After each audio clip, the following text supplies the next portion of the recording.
જો તમે પ્રેગ્નન્સીનું પ્લાનિંગ કરતા હોય તો આ 7 વસ્તુઓનું ખૂબ જ ધ્યાન રાખવું જોઈએ. જો આમાંથી માતા પિતાને કોઈ રોગ હોય તો ક્યારેક બાળકમાં ખોડખાંપણ આવવાની શક્યતાઓ રહેતી હોય છે.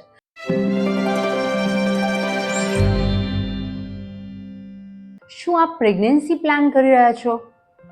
હું ડૉક્ટર સોનલ શાહ, પ્રભુકૃપા હોસ્પિટલ, રાજકોટથી આજે તમારા માટે પ્રી કન્સેપ્શન પ્રિકોશન વિશેની વાત કરીશ.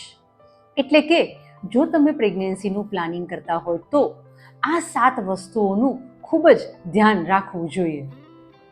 નંબર 1, ભાવિ માતા પિતાનું કમ્પ્લીટ મેડિકલ ચેકઅપ.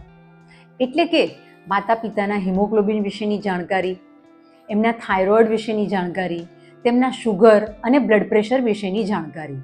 જો આમાંથી માતા પિતાને કોઈ રોગ હોય તો ક્યારેક બાળકમાં ખોડખાંપણ આવવાની શક્યતાઓ રહેતી હોય છે. તો પ્રેગ્નન્સીનું પ્લાનિંગ કરતાં પહેલાં જ આ રોગોને તમે દવાથી કંટ્રોલ કર્યા પછીથી સરસ પ્રેગ્નન્સી પ્લાન કરી શકો છો. નંબર 2, ભાવિ મમ્મીના વજન પર નિયંત્રણ. જો ભાવિ મમ્મીનું વજન ખૂબ જ વધારે છે તો પ્રેગ્નન્સી દરમિયાન તેઓને પ્રેગ્નન્સીનું બ્લડ પ્રેશર અથવા તો પ્રેગ્નન્સીનું ડાયાબિટીસ આવવાની શક્યતાઓ રહેતી હોય છે.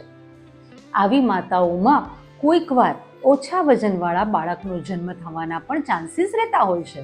તો જો આપનું પ્રેગ્નન્સીનું પ્લાનિંગ છે તો તેના પહેલાં જ આપના વજન ઉપર નિયંત્રણ લેવું તે ખૂબ જ જરૂરી છે. માતા પિતાના અમુક ચેપી રોગો વિશેની જાણકારી. એટલે કે માતા પિતાનું સિફિલિસ, HIV, હેપેટાઇટિસ જેવા રોગો વિશેના રિપોર્ટ્સ કરાવવા. જો તે રોગો એમને હોય તો તે રોગો ઉપર નિયંત્રણ લીધા પછી પ્રેગ્નન્સી પ્લાન કરીએ છીએ તો બાળકમાં તે રોગો આવવાના ચાન્સીસ ઘટી જતા હોય છે. 4th, મધરનું dental checkup. જો મમ્મીને કોઈ ડેન્ટલ કેરીઝ હોય તો પ્રેગ્નન્સી રાખતા પહેલાં જ તેની સારવાર કરાવવી જોઈએ, નહીં તો કોઈક વાર તેના કારણે પ્રીમેચ્યોર ડિલિવરી થવાના ચાન્સીસ રહેતા હોય છે. Number 5, chromosomal disease. ઘણા રોગો બાળકને માતા પિતામાંથી વારસામાં મળતા હોય છે, જેમ કે થેલેસીમિયા. તો પ્રેગ્નન્સી રાખતા પહેલાં મધર અને ફાધરે તેમના થેલેસીમિયાના રોગ વિશેની જાણકારી એના ટેસ્ટ કરાવીને મેળવી લેવી જોઈએ. નંબર 6, માતા પિતાનું વ્યસન મુક્તિ. જો માતા પિતા તમાકુ, બીડી અથવા તો આલ્કોહોલ લેતા હોય તો પ્રેગ્નન્સી દરમિયાન કોઈક વાર પ્રીમેચ્યોર ડિલિવરી થવાની શક્યતા રહેતી હોય છે અને કોઈક વાર ઓછા વજનવાળું બાળક જન્મવાની શક્યતા રહેતી હોય છે. તો માતા પિતાએ વ્યસન મુક્તિ કર્યા બાદ જ પ્રેગ્નન્સીનું પ્લાનિંગ કરવું જોઈએ.